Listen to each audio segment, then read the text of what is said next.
오늘 본문이 길죠? 예. 사실 이 본문이 길 때마다 늘 드리는 말씀입니다만, 이걸 하나하나 일일이 다 설명하려면 다 시간이 너무 모자랄 테고요. 근데 또 다 빠뜨릴 수는 없는 내용이고, 그래서 제가 내용을 간단하게 설명을 해드리면서 본문에서 우리가 생각해야 될 점들에 대해서 말씀을 나누려고 합니다.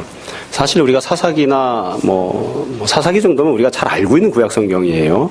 레위기, 민수기 이런 거에 비하면 잘 알고 있는 본문인데, 또 기드온 그러면 사사들 중에서도 잘 알고 있는 그런 사사죠. 그런데 사실 이렇게 지금 읽은 본문과 관련해서 이 내용들에 대해서 잘 아느냐 이렇게 물어보면 잘 모르는 경우가 사실은 대부분입니다. 그러니까 잘 익숙하지 않은 그런 내용이죠. 그래도 그냥 한번 읽었으니까 나중에 또 집에 가시면 읽어보시고 또 오늘 설교 시간에 이야기를 들으면서 그런 내용이 그렇게 있었구나 이렇게 잘 생각했으면 좋겠습니다. 지금 우리가 사사기 말씀을 보고 있는데 사사기에서 기도원과 관련된 내용은 크게 4가지가 나옵니다. 제일 처음에 하나님께서 기도원을 찾아와서 부르시는 내용이 나오고요. 그 다음에 2번째로는 기도원이 가서 우상을 타파하는 내용이 나옵니다. 그리고 3번째가 지난주에 보았던 말씀이죠. 기도원과 300용사라고 우리가 흔히 이야기하는 제일 유명한 부분입니다. 이 기도원과 300용사가 가서 13만 5천 명의 미디안 군사를 무찌르는 그런 내용이고요. 우리가 읽은 지금 이 부분은 그러면 그 이후에 전쟁이 전개된 이후에 어떻게 되었는가 이것과 관련된 내용을 8장에 담고 있습니다. 본문이 길지만 크게 보면 3가지 내용이 이 안에 들어있습니다. 처음에 들어있던 내용은 전쟁 막바지, 기도원이 이제 미디안과 승리한 다음에 미디안을 추격해서 전쟁을 이제 전개하는데 이 전쟁 막바지 어떤 일이 있었는가. 2번째는 전쟁이 끝난 다음에 기도원이 이스라엘 백성을 어떤 모습으로 통치했었는가. 그리고 마지막 3번째가 기도원이 죽은 다음에는 어떤 일이 있었는가. 이 3가지 내용이 담겨 있습니다.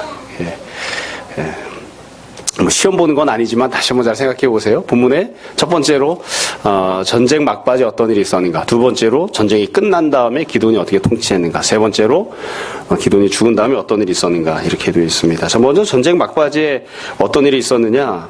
이 본문에 보시면 기드온이 미디안을 이렇게 추격을 하거든요. 미디안이 이스라엘에 쳐들어왔다가 한꺼번에 싹 전멸당한 게 아니라 약 12만 명이 죽고 15,000명의 군대가 남아가지고 그 사람들이 도망을 갑니다. 도망을 가니까 기드온이 그 군대를 추격해 가는데 그 추격하는 과정에서 몇 가지 사건들이 이렇게 쭉 벌어졌습니다. 우선 1절에 보시면 에브라임 사람들이 등장을 합니다. 에브라임 사람들이 기드온을 찾아와서 뭐라고 이야기하느냐면 1절 본문을 다시 한번 보세요.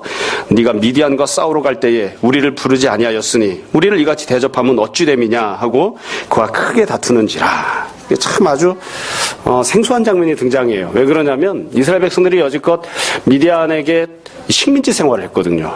식민지 생활을 하면서 착취당하고 갈 때는 찍소리도 못하고 다 당하고 살았어요. 그러다가 기드온과 300용사가 미디안을 쳐부시니까 그 다음엔 에브라임 사람들이 찾아온 거예요. 와가지고서는 왜 미디안과 전쟁을 하는데 우리는 빼놓고 전쟁을 했느냐 이러고서는 막 역정을 내요. 여러분, 우리가 성경 말씀을 읽을 때에 잘 생각하고 보셔야 됩니다. 이 성경 말씀이 다 진리의 말씀이지만 여기 나온 내용 그 자체가 다 진실한 그런 모습을 담고 있는 건 아니에요. 이 에브라임 사람들이 왜 이렇게 이야기를 했을까? 이 사람들이 정말 전쟁터에 나가면 다 죽을 수밖에 없는데 그 죽어야 되는 전쟁터에 내가 빠지게 된 게 너무 안타깝다. 나는 꼭 군대를 가야 돼. 군대 가서 꼭 죽어야 돼. 막 이랬는데 왜 나를 빠뜨리고 갔느냐. 이런 식으로 정말 그런 마음으로 했을까요? 저는 그렇게 생각하지 않아요. 어떤 순진한 분들은 에브라임 사람들이 나라를 정말로 사랑했는가 보다 이렇게 생각할 수도 있어요. 근데 그랬으면 여지껏 이렇게 가만히 앉아있지도 않았을 거예요. 근데 지금 이 사람들이 기도원을 찾아와서 막 심히 다투었다고요.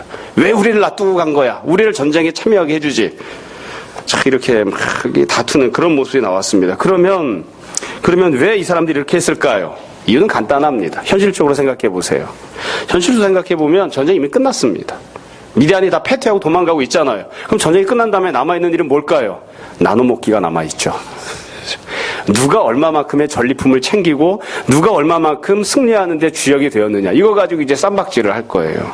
항상 뭐든지 좋은 일이 있으면 그 이후에는 이제 다른 전과를 나누는 일들이 있어야지 되니까. 근데 지금 에브라임 사람들이 전쟁이 이제 막바지에 다 치닫고 있고 끝나가고 있으니까 처음 부분이 아니죠. 끝나가고 있는 상황이에요. 이 전쟁 끝난 다음에 우리 몫을 챙겨야 되는데 지금 이 전쟁에서 맨 앞에 앞장서고 있는 사람이 누구냐면 기드온이거든요. 가서 지금 확 그냥 이렇게 딱 자리매김을 하고 있는 거예요. 우리 몫 하고서는 딱 자리를 잡고 있는 거죠. 우리가 싸우려고 했는데 왜 안 불렀어? 이렇게 하는 거예요. 이해가 다 되시죠? 별로 이렇게 의도나 목적이 순수하지 않습니다.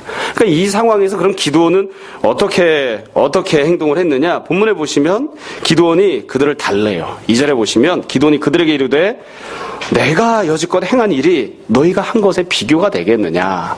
축혀주는 거예요. 에브라임 사람들을 인정해줘 축혀 세워줍니다. 그러면서 에브라임의 끝물 포도가 너희 중에 이제 꼴찌가 아비에셀의 만물 포도보다 내가 갖고 있는 가장 좋은 것보다 훨씬 더 훌륭하고 낫지 않느냐 이렇게 이야기를 해요. 3절 하나님이 미디안의 방백 오랫과 수έπ을 너희 손에 넘겨주셨으니 내가 한 일이 어찌 능히 너희가 한 것에 비교되겠느냐. 그래서 기드온이 뭐라고 이야기하냐면 아우 미안해. 그래서는 좋은 말로 한다고요. 내가 아무리 훌륭한 일을 했어도 너희들이 한 거와는 비교가 안 돼. 그러면서 기드온이 고개를 깜빡 숙이고서는 협상을 해요. 타협을 하는 거죠. 그리고 에브라임 사람들의 마음을 살살살 달랜다고. 그래가지고 결국 기드온 이 말을 하니까 그때 그들의 노임이 풀렸다. 그러니까 노임이 풀렸다는 건 뭐냐면 아니 우리 그래도 전쟁하러 갈 거야. 아직 끝나지 않았으니까. 이게 아니고 이러고 나서는 에브라임 사람은 따라오지 않아요. 그러니까 노임이 풀렸다고 하는 말은 무슨 말이냐면 이제 나중에 전리품을 챙기거나 전쟁이 끝난 다음에 이 추후에 상황을 정리하는 과정에서 우리들에게 우선권을 주겠구나 이걸 확인을 한 거죠. 확인을 하고 돌아간 거예요. 기드온이 이런 식으로 행동을 했다. 그래서 이 부분을 잘 보시면 처음에 기드온에게 어떤 식으로 행동했는가 참 좋지 못하게 막 함부로 했죠. 그럼 거기에 기드온 어떻게 했는가 타협하고 이야기를 잘 마무리했어요. 자 여러분 이 본문에서 기드온이 이 에브라임 사람들에게 행동했던 것도 잘 생각을 하셔야 됩니다. 이게 좋은 모습이구나 이렇게 생각할 수도 있어요. 전혀 그렇지 않아요. 여기 보시면 에브라임이 어떤 사람들이냐면 기드온과 가장 가까운 혈족들입니다. 이스라엘이 12지파로 돼 있었죠. 12지파로 돼 있었는데 기드온은 므낫세 지파입니다. 근데 우리가 아는 대로 요셉에게 아들이 둘이 있었습니다. 하나들이 에브라임, 또 하나들이 므낫세입니다. 그러니까 12지파가 다 사실은 배다른 엄마가 낳은 아들들이잖아요. 사실은 그렇게 친한 사람들이 아닐 수도 있는데 유달리 므낫세와 에브라임은 같은 형제들이니까 가장 가까이 있는 사람들이에요. 그러니까 이 기드온의 입장에서 보면 지금 누가 찾아온 거냐면 자기와 혈통적으로 봤을 때 가장 가까운 친족들이 찾아와서 전쟁 끝낸 다음에 어떻게 나눠 먹을 건데 왜 우리한테 이렇게 하는데 그렇게 어거지를 부리고 있는 거예요. 부당한 요구를 하고 그때 내가 잘해줄게. 내가 잘해줄게. 이렇게 하고서는 사태를 마무리를 한 거죠. 이해가 되시죠? 비극적인 일이지만 우리가 잘 이해할 수 있는 대로 쉽게 이야기하면 이렇게 한 거예요. 우리가 남이가 이렇게 하고서는 상황을 싹 정리한 거예요. 정권 잡는데 왜 우리를 참여시켜주지 않았어? 우리가 다 할 수 있는 건데.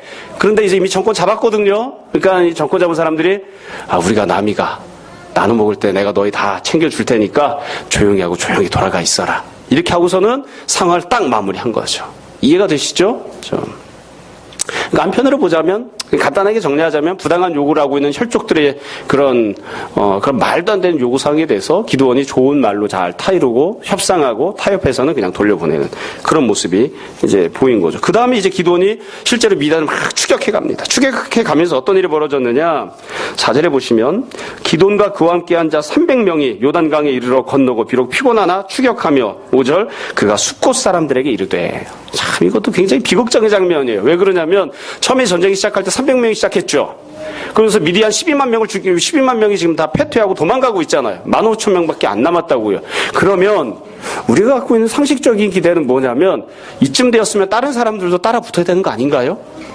내가 이스라엘 사람이에요. 근데 처음에 전쟁을 안 하고 있었는데 300명이 12만 명을 죽여버리고 15,000명 남아서 도망가고 있는 걸 추격하고 있어요. 여러분 같으면 어떻게 하시겠어요? 저는 지금이라도 따라 붙어요. 나도 300명에 들어가야지. 근데 아무도 안 따라 붙어요. 그러니까 300명만 지금 도망가고 있는 미디안 사람을 따라가고 있는 거예요. 그러다가 숫곳이라고 하는 곳에 도착을 했습니다. 숫곳이 어디냐면 여기서 이제 우리에게 익숙하지 않은 지명이죠. 숫곳이. 근데 잘 알려져 있는 지명으로는 베델이 숫곳입니다. 그러니까 야곱이 도망가다가 이제 하나님 꿈속에서 만났던 거기가 이제 숫곳인데 거기에 가서 어떻게 했느냐? 기드온이 사람들에게 요구를 해요. 5절에 보시면 그가 숫곳 사람들에게 이르되 나를 따르는 백성이 피곤하니 청하건대 그들에게 떡덩이를 주라. 나는 미디안의 왕들인 세바와 살므나의 뒤를 추격하고 있노라. 그러니까 지금 미디안을 추격하고 있으니까 먹을 게 없으니까 좀 군량미를 달라 이거죠. 떡을 좀 달라. 그랬더니만 숫곳 사람들이 뭐라고 대답했냐면 6절 숫곳의 방백들이 이르되 세바와 살므나의 손이 지금 네 손 안에 있다는 거냐. 어찌 우리가 네 군대에게 떡을 주겠느냐. 그 떡을 못 주겠다고 합니다. 이게 어떻게 반응을 한 거냐면 이 사람들은 아직 전쟁이 끝난 게 아니잖아. 네가 미디안 왕을 추격하고 있다고 하지만 그 미디안 왕들이 아직 버젓이 살아있는데 우리가 뭘 믿고 너를 도와줘? 우리 못 도와줘. 그러고 나서는 떡 주는 것을 거부한 거예요. 이 행동은 참 좋지 못한 행동입니다. 왜냐하면 지금 기드온이 우선 우리가 아는 대로 하나님께서 부르신 사사였고 기드온이 자기 혼자 잘 먹고 잘 살겠다고 하는 것도 아니고 이스라엘을 구원하기 위해서 전쟁을 하고 있잖아요. 다른 식으로 이야기하면 기드온이 숫곳을 구원해 주기 위해서 전쟁을 하고 있는데 숫곳은 그 전쟁에 참여하는 것도 아니고 심지어 기드온과 그 같이 가고 있던 용사들을 위해서 먹을 떡도 공급을 안 해주겠다고 뒤로 나자빠지고 있는 거예요. 그러니까 이게 올바른 행동은 아니죠. 그러니까 기드온이 여기에 대해서 어떻게 행동을 했느냐 잘 보세요. 7절에 보시면 기드온이 대답을 합니다. 그러면 여호와께서 세바와 살문나를 내 손에 넘겨주시면 그 다음에 내가 들가시와 찔레로 너희 살을 찢으리라. 그러니까 기드온이 지금 어떻게 행동을 해요? 어떻게 행동을 하냐면 니네가 나한테 이따위로 행동을 해? 내가 돌아오면서 니네 가만히 안 둘 거야. 니네가 지금 미디안 왕들이 아직 살아있다고 나를 돕지 않겠다고 그러지? 그럼 내가 미디안 왕들을 잡은 다음에 내가 돌아오면서 너를 완전히 아작을 내버릴 거야. 그렇게 이야기를 하는 거예요. 여러분 보시면서 무슨 생각이 드세요? 반응이 다르죠? 에브라임한테 했던 거랑 어때요? 너무 다르죠? 에브라임한테는 어떻게 했어요? 그래 조금만 기다려. 그리고서는 살살 달래서 타협하고 넘어가는데 지금은 어떠냐면 그게 아니에요. 이 자식들이 나한테 이렇게 돌아오면서 보자. 그래서 이를 부득부득 가는 거예요. 사실 이 숫곳도 이스라엘 백성이 살던 곳입니다. 다만 에브라임과 차이가 있다면 숫곳은 사람 숫자도 적고요.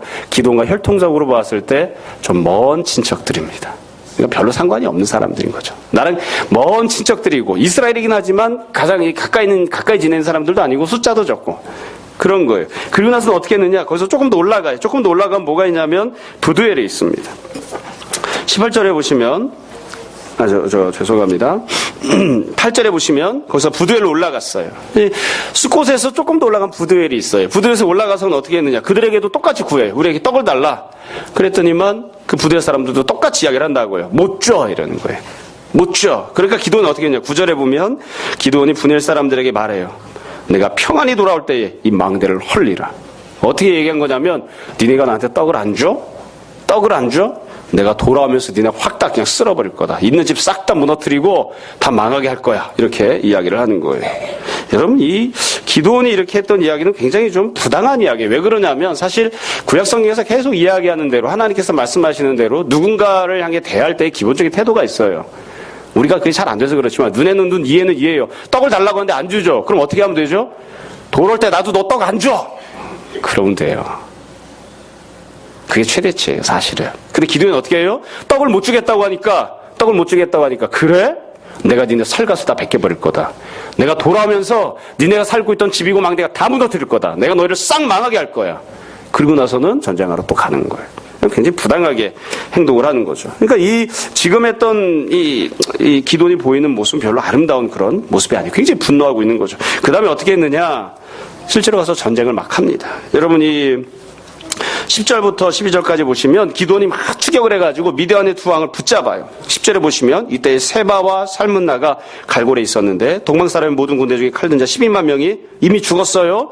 남은 자 15,000명가량이 지금 도망가고 있는 거예요. 15,000명이라고 하면 숫자가 적어 보이죠? 근데 쫓아가는 놈들은 300명입니다.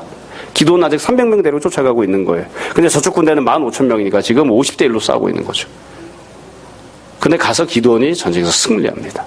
거기서 싹 다 쓸어버리고 그리고 나서는 미디안의 두 왕이었던 세바와 살문나를 포로로 잡습니다. 사로잡습니다. 왜 포로로 사로잡았을까요? 간단해요. 돌아올 때 숫곳 사람들한테 보여주고 그리고 나서는 기드온이 지 마음대로 하려고 그러는 거예요. 그래서 데리고 돌아오면서 어떻게 했느냐? 13절부터 보세요. 이제 두 왕을 잡았죠. 미디안 두 왕을 포로로 잡은데 끌고 와요. 그리고 나서 14절 숫곳 사람 중 한 손을 잡아 그를 신문하매. 우리말이 좋아서 신문이에요. 다르게 번역하면 뭘까요? 고문한 거죠. 불어 이런 거죠. 숫곳의 방백들, 장로들 이름 다 불어. 그래가지고 소년 하나를 잡아 족쳤어요. 그러니까 이 소년이 77명의 이 숫곳 장로들의 이름을 댔습니다. 그러니까 기드온이 돌아오면서 어떻게 했느냐? 돌아와가지고 70명을 다 싸그리 불러들이는 거예요. 그리고 나서는 니네가 미디안 두 왕이 아직 살아있다고 나한테 함부로 했지. 떡 못 준다고 했지. 우선 미디안 두 왕을 딱 보여줘요. 그리고 나서는 이래도 함부로 할 거야? 그리고 나서는 어떻게 했느냐? 16절에 보시면 그 성읍의 장로들을 붙잡아 들가시와 찔레로 숫곳 사람들을 징벌하고 17절 분열은 어떻게 했느냐? 망대를 헐어버렸어요. 진짜로 말했던 대로 망대를 헐어버리고 뿐만 아니라 성읍 사람들을 죽여버렸습니다. 그러니까 기드온이 실제로 오면서 어떻게 했냐면 자기가 말한 것보다 더한 거예요. 말할 때는 망대로 할 것이다 하고서는 와서는 망대 먹은 게 아니라 실제로 사람들을 싹 죽여버렸으니까 굉장히 심각하게 더 한 거죠. 그러니까 이 모습을 보면 굉장히 기도원이 옳지 않게 행동하는 걸 알 수 있어요. 기도원이 원래 숫곳이나 분엘 사람들에게 이런 식으로 말하면 안 돼요. 이렇게 말했다 할지라도 실제로는 이대로 행동해서는 더 안 되는 거죠. 말했던 것 자체도 자기가 분이 나니까 저 사람들이 나한테 분명히 잘못했습니다. 숫곳 사람과 분엘 사람이 잘못했어요. 근데 100 정도 잘못했어요. 그럼 나는 어떻게 해야 되죠? 내가 잘못한다 하더라도 말로 잘못하더라도 100 정도 잘못해야 되는데 말은 200 정도로 막 잘못하는 말을 하는 거예요. 그러다 돌아오면서는 실제 행동은 300 정도 잘못하는 그런 행동을 하는 거죠. 예. 굉장히 악하게 행동한 거예요. 아마 여러 번 들어보셨겠습니다만 제가 결혼하는 형제자매들에게 결혼하기 전에 늘 앞에 두고 하는 이야기가 있습니다. 결혼하기 전에 절대로 결혼하면 심각하게 싸우지 마라. 내가 싸워봐서 아는데 별로 안 좋다. 결혼하면 절대로 심각하게 싸우지 마라. 싸우더라도 그날 밤이 지나기 전에 반드시 화를 풀어라. 반드시 화를 풀어라. 어떻게 화를 풀죠? 남편이 빌어야지 뭐. 어떻게 하겠어. 시시비비를 가리면 싸움이 화해가 안 되니까 그냥 비는 수밖에 없는 거예요. 내가 잘못했다, 미안했다. 그럼 부인이 꼭 묻죠. 뭘 잘못했느냐. 아, 이게 미치겠네. 그러시죠. 이게 참 어려운 일이에요. 그런 거 묻지 마세요, 가급적 부인들. 남편 몰라요. 알려주세요. 너는 이걸 잘못한 거야. 그리고서 알려준 다음에 물어보세요. 뭘 잘못했는지. 근데 밤에 이제 잠자기 전까지는 꼭 풀어라. 근데 살다 보면 안 그래요. 잠자기 전까지 해결이 안 나오고 화를 품은 채 잠자는 경우가 있어요. 그래도 그 다음날 어떻게든 해결을 해야 되는데 그렇게 막 하다 보면 이제 해서는 안 되는 말이 있죠. 절대로 아무리 화가 나도 분을 그 다음날까지 품어도 절대로 해서는 안 되는 말이 있다. 이혼하자! 이런 말 하지 마라. 절대로 하지 마라. 근데 살다 보면 그런 말을 하기도 해요. 이혼하자는 말 안 해보신 분. 이렇게 자랑스러운 건데 얘기를 이렇게 손 안 드시지. 다 해봤구나. 이게 참 마음이 위안이 되네요. 예. 절대로 이혼하자 이런 얘기 하지 말아요. 근데 살다 보면 이혼하자는 얘기가 나와요. 그 다음에 또 제가 하는 말이 있어요. 설령 이혼하자는 말을 했어도 절대로 진짜로 이혼하지는 마라. 진짜로 이혼하지는 마라. 조금 더 참아야지. 예. 진짜로 이혼하겠다고 해서 서류를 꺼냈어요. 도장을 찍었다. 절대로 갖다 내지는 마라. 근데 이 기도원이 어떻게 하냐면 해서는 안 되는 말을 막 한 거예요. 막 화가 나니까. 저는 인간적으로는 여기까지는 이해가 돼요. 내가 너 돌아오면서 내가 어떻게 하는지 보자. 거기까지는 화가 났으니까 이야기할 수도 있죠. 근데 실제로 전쟁 승리하고 돌아왔어요. 그리고 어떻게 했다고요? 진짜로 그대로 했다고요. 진짜로 그대로 할 뿐만 아니라 그거보다 더 했다고요.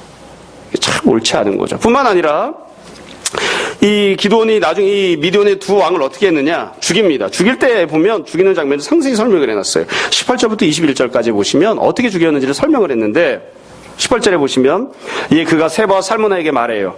너희가 다볼에서 죽인 자들은 어떤 사람이더냐? 사실 미디안 왕들은 이스라엘 여지껏 못 살게 굴었습니다. 식민지 통치를 했으니까.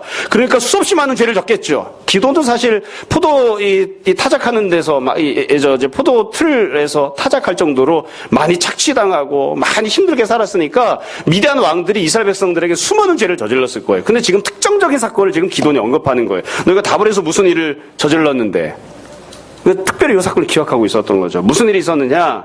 대답하되 보면 그들이 너와 같아서 하나같이 왕자들의 모습과 같더라. 그러니까 다볼에서 사람들을 죽였는데 그 죽인 사람들이 누구냐? 그러니까 어떤 사람들이냐? 그러니까 대답한 거예요. 너처럼 왕자들의 모습과 같았더라. 이게 좀 살려달라고 하는 얘기예요.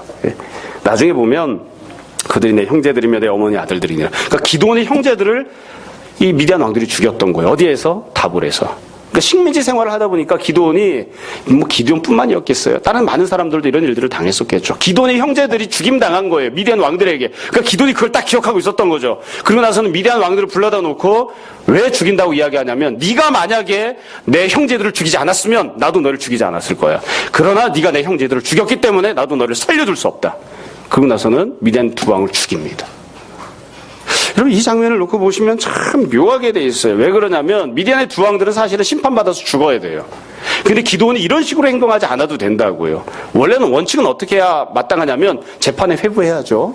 원래는 재판에 회부해서 미디안 두 왕들이 얼마나 죄를 졌는지를 낱낱하게 다 밝히고 그에 합당한 형벌을 가하는 거예요. 그래서 사형이면 사형, 징역이면 징역 이렇게 해야 되는 거죠. 근데 기드온이 그렇게 안 해요. 지금 어떻게 하냐면 개인적인 원수를 갚는 방식으로 미디안의 두 왕을 죽입니다. 그러니까 이건 하나님의 공의가 실현되는 게 아니에요. 원수를 갚는 거예요. 원수를. 니네가 나한테 이렇게 했지. 니네가 내 형제들을 죽였지. 그러니까 나도 너희를 죽일 거야. 그래야 내 마음이 분이 풀리겠다. 그리고 나서는 개인적인 분노, 개인적인 원한을 푸는 방식으로 이렇게 하는 거예요. 하나님은 이렇게 하라고 기도원을 사슬로 부르신 게 아니에요. 이스라엘을 구원하라고 부르셨지만 네 원수를 갚으라고, 네 원한을 풀라고 그렇게 하신 게 아니에요. 결국 이러고 나서는 전쟁이 마무리가 됐거든요. 이 전쟁이 마무리되는 과정을 놓고 보시면 참 간단합니다. 기도원이 어떻게 했느냐? 전쟁을 마무리하는 과정에서 자기 혈족들에게, 자기가 구원해야 될 이스라엘 백성들에게 어떻게 행동을 했느냐? 자기에게 다 잘못했거든요. 에브라임도 잘못하고 숫곳 사람도 잘못하고 분엘 사람도 잘못했어요. 어떻게 보면 억울하죠. 내가 이 사람들을 구원하겠다고 사사가 되었는데, 내가 원하지 않아도 하나님 나를 부르셔서 어쩔 수 없이 일을 감당하고 있는데, 내가 전쟁을 하면 혜택을 받아야 되는 에브라임 사람, 숫곳 사람, 분엘 사람들이 자기에게 함부로 하니까 어쩌면 억울하겠죠. 당연히 억울하겠죠. 분하겠죠. 근데 어떻게 했느냐? 그 사람들에게 가서 자기 마음에 있는 분노를 다 쏟아내는 거예요.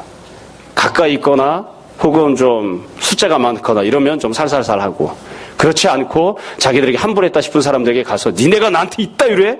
그러고는 가가지고서는 싹 쓸어버리는 거죠. 죽이고 허물고 죽이고 이렇게 하는 그런 행동들을 하는 거예요. 뿐만 아니라 대적들을 향해서도 하나님의 공의를 실현하는 방법이 아니라 개인적인 원한을 갚는 그런 모습인 거예요. 이게 옳지 않은 기도원의 행동입니다. 여러분 성경에 보시면 훌륭한 믿음의 사람들이 나옵니다. 훌륭한 위인들이 많이 나와요. 지도자들이. 어떤 사람이 지도자로서 훌륭한 사람이냐? 어떤 사람이 모범적인 그런 리더십을 행사했던 사람들이냐? 잘 한번 생각해 보세요. 그냥 쉽게 한 사람 예만 들을게요. 모세를 생각해 보세요. 모세가 이스라엘 백성을 출애굽했죠. 죽을 고생을 했습니다. 광야에서. 그랬는데 이스라엘 백성들이 맨날 하는 이야기가 모세 돌로 쳐 죽이자. 우리는 애굽으로 가자. 막 그 모양이에요. 그때 모세가 하나님께 뭐라고 간구했나요? 하나님께서 이스라엘 백성이 너무 불순종하니까 모세에게 이렇게 말씀하세요. 저 자식들 다 쓸어버리고 내가 너로 또 다른 민족을 만들게. 여기서 저 자식들 버리고 가자. 하나님 그렇게 말씀하셨어요. 그러니까 모세가 어떻게 했죠? 땅바닥에 엎드려서 하나님께 간구했다고요. 자기한테 돌 들어서 자기를 돌로 쳐 죽이려고 했던 이스라엘 백성을 위해서 모세가 간구했어요. 주님, 저 사람들을 심판하실 것 같으면 차라리 나를 지옥불에 떨어지게 해주십시오. 그리고 저 사람들을 구원해 주십시오. 그게 지도자예요. 사실은 백성이 지도자에게 서운하게 할 수도 있어요. 우매하니까. 자기 눈앞에 있는 현실만 쳐다보고 사니까. 그런데 그 백성들을 위해서 이 지도자는 어떻게 해야 되냐면 자기를 희생해야죠. 헌신해야죠. 그들 올바른 길로 이끌고 가야 되죠. 근데 그게 아니에요. 기도는 어떻게 하느냐 하면 자기 분을 다 쏟아내는 거예요. 나한테 함부로 해? 그러고서는 막 하는 거죠.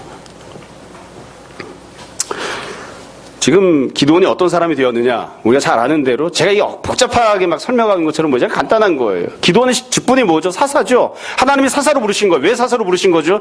이스라엘을 구원하는 자가 되라고 사사로 부르신 거예요. 근데 지금 기도원이 사사로서 행동하면서 어떻게 하냐면 이스라엘을 죽이는 자로 행동하고 있어요. 폭력을 행사하는 자로. 하나님이 이렇게 하지 않으셨어요. 하나님이 기도원을 처음에 부르실 때 어떻게 하셨나 생각해 보세요. 기도원이 순종했나요? 아니에요. 그냥 때려 죽이고 싶을 만큼 불순종했죠. 그래도 참으셨어요. 참고 또 참고 기다리시면서 기도원에게 직분을 주셨다고요. 근데 기도는 어떻게 하느냐? 자기에게 함부로 한다는 이유만으로 이스라엘 백성들에게 죽음을 가지고 오는, 다 때려부시는 그와 같은 악한 모습을 보이고 있는 이 기도원의 모습입니다. 안 어렵습니다. 불행하지만 현실적으로 이야기를 할게요. 저도 목사이기 때문에 가끔 이런 생각이 들 때가 있어요.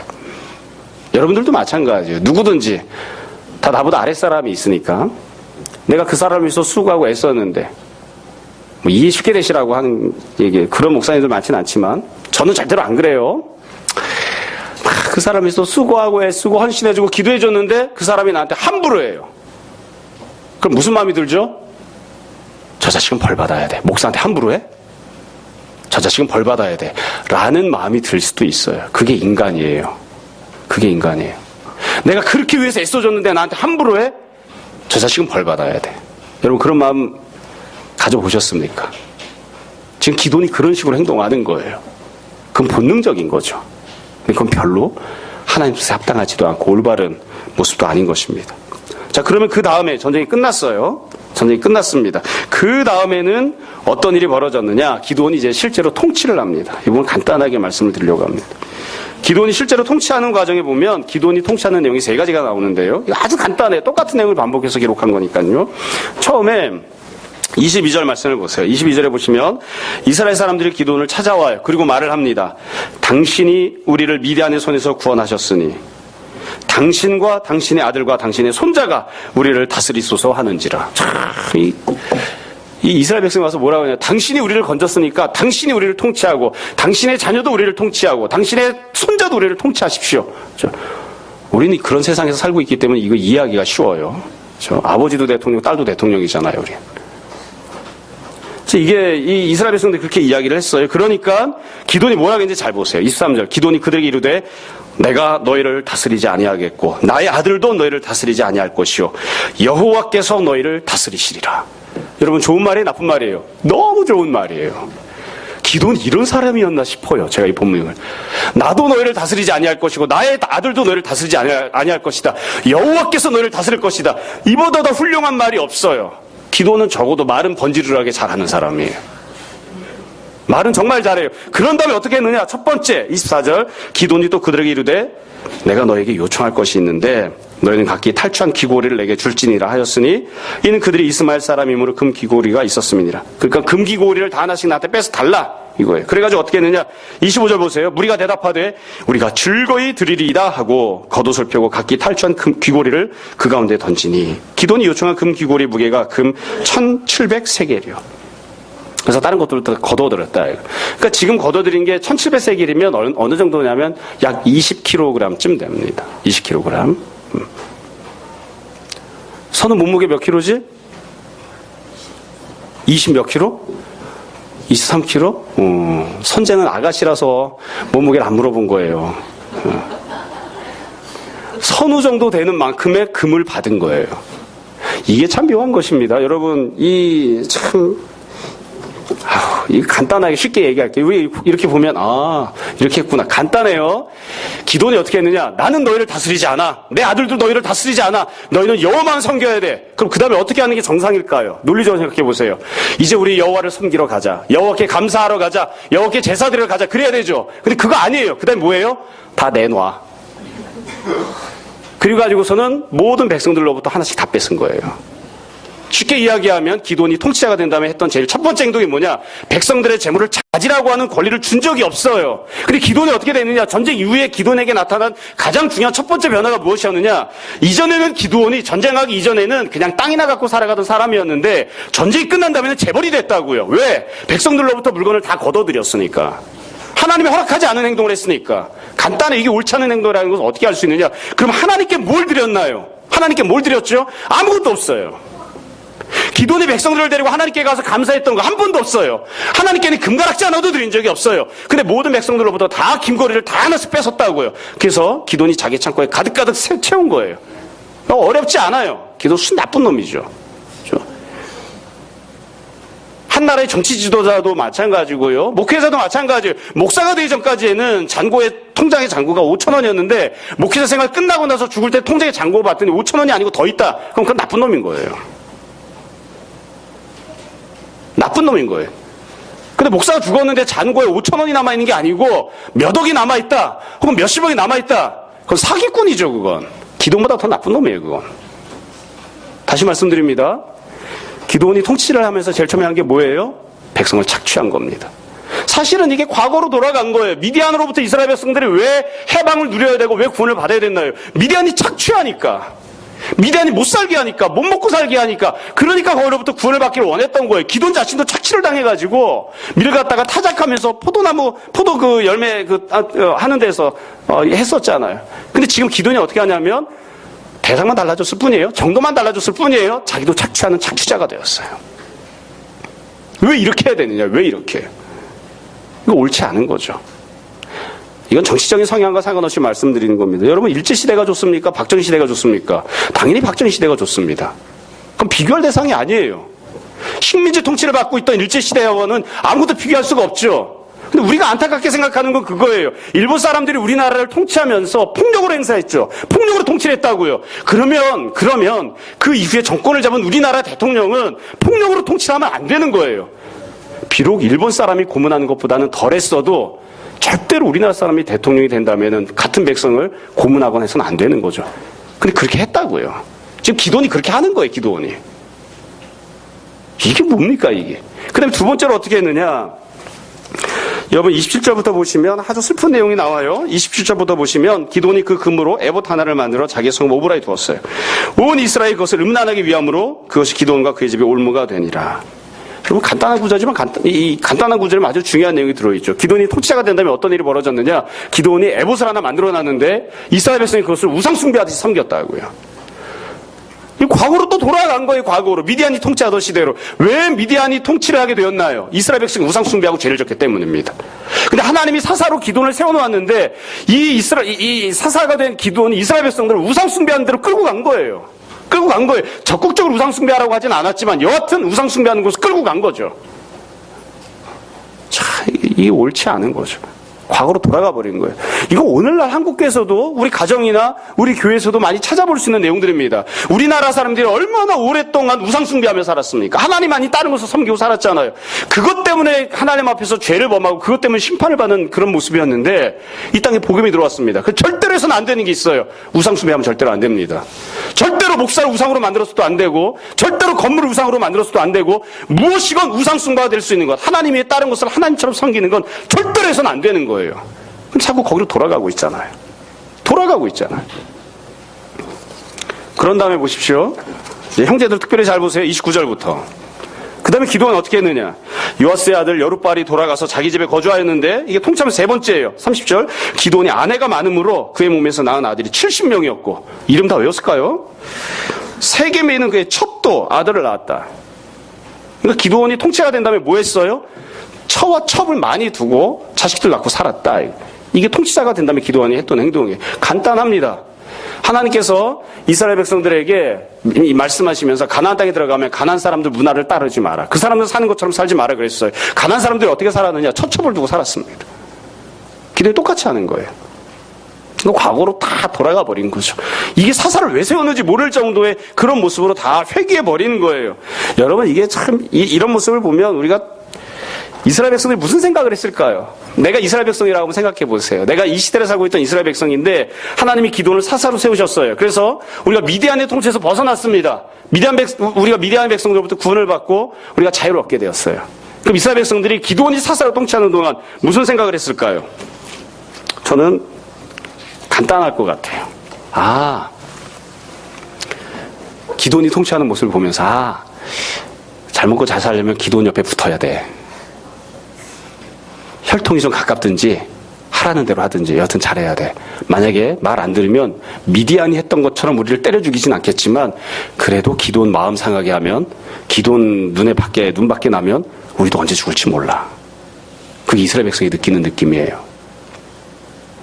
기드온은 우리를 위해서 희생하고 헌신하는 그런 사람은 아니야.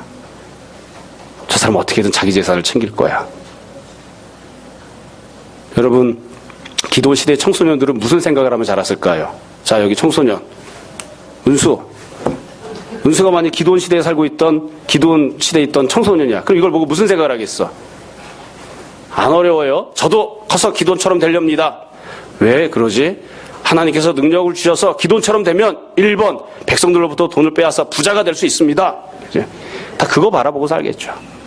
2번, 내가 원하는 대로 우상숭배할 수 있습니다. 3번, 제일 좋습니다. 처첩을 두고 내가 원하는 여자 거느리고 살 수 있습니다. 이게 지도자의 모습이었으니까 아주 불행해진 거죠. 불행한 거죠.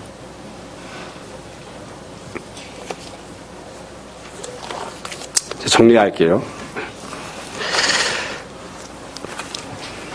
다 이렇게 내용을 말씀드렸으니까 이제 다 잘 아실 거예요. 이제 정리는 각자 알아서 해도 사실 상관없습니다. 몇 가지만 다 말씀드렸던 걸 말씀드릴게요. 첫 번째로 완벽하게 오염된 모습을 보여줍니다. 하나님이 이러라고 구원하셨나요? 하나님께서 기드온을 사사로 세우실 때에 고작 이런 식으로 행동하라고 하나님께서 능력을 주시고 구원을 베푸시고 그러셨던 건가요?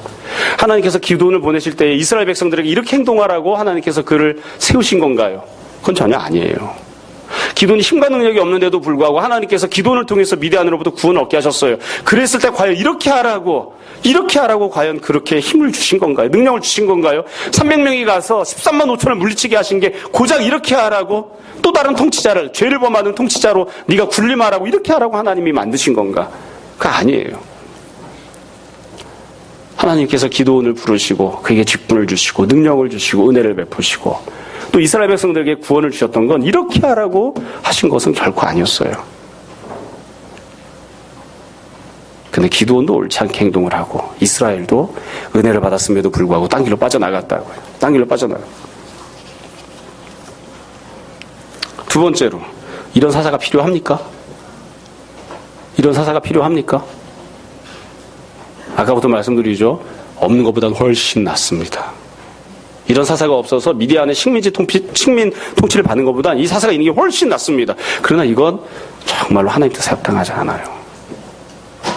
우리가 마음에 바라는 건 미디안이 다스리는 시대로 돌아가자가 아니라 모세와 같은 그런 통치자를 주십시오. 다윗과 같은 통치자를 주십시오. 그걸 바라는 거잖아요. 기도의 모습을 보면서. 기도원과 같은 이런 사사가 과연 필요합니까? 그래서 우리가 이걸 보면서 마음에 생각을 해요.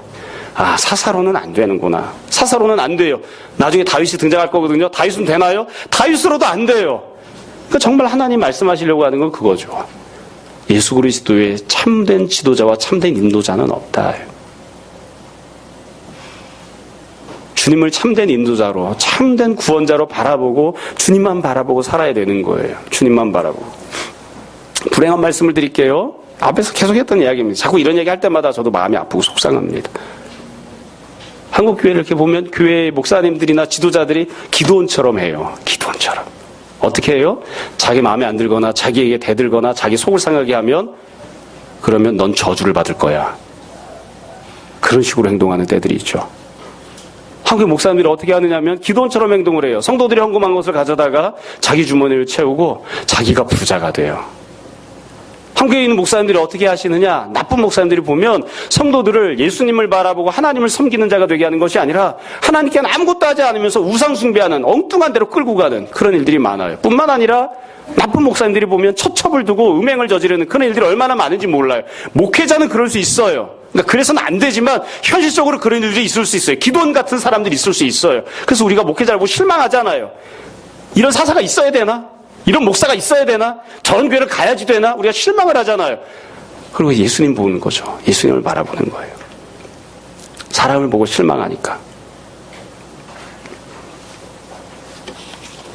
자, 마지막으로 한 가지만 더 말씀드릴게요. 여러분, 기도는 특별히 태생적으로 악하고 나쁜 악질 인생이기 때문에 이런 게 아니에요. 보통 사람입니다. 사실은 평범한 우리 모두는 다 기도원과 같은 마음을 갖고 있습니다. 우리도 다 이런 마음이 있어요. 그래서 우리가 기도원을 바라보면서 판단하고 정죄하는 그런 자리에만 머무르는 것이 아니라 나는 이런 모습이 없는가? 나는 이런 모습이 없는가? 한번 잘 생각해보고 내 안에 들어있는 기도원의 모습을 잘 찾아내고 회개해야 합니다. 여러분, 주님께서 우리를 구원하시고 주의 자녀로 삼으실 때 이 세상의 빛과 소금이 되라고, 악한 세상의 사사가 되라고, 선지자가 되라고, 복의 통로가 되라고 그렇게 부르셨습니다. 그런데 혹시 성도들과 교회는, 우리들은 기도원과 같은 모습을 갖고 있는 것은 없는가 잘 생각해 봤으면 좋겠습니다. 세상은 망해가는데 교회와 성도는 부자가 되고, 세상은 악하게 살아가서 심판을 받았는데 교회와 성도들도 똑같이 그렇게 죄를 지는 자리로 돌아가고, 우리도 혹시 그런 모습은 없는가 잘 살펴보았으면 좋겠습니다. 우리가 다 세상 속에 보냄받은 기도원과 같은 사람들이 아니라 작은 예수처럼 되어지는, 그래서 참된 소망이 되어지는 그런 귀한 성도들이 되었으면 좋겠습니다. 그런 귀한 은혜가 있기를 주님의 이름으로 축원합니다. 이 시간 잠시 기도하겠습니다.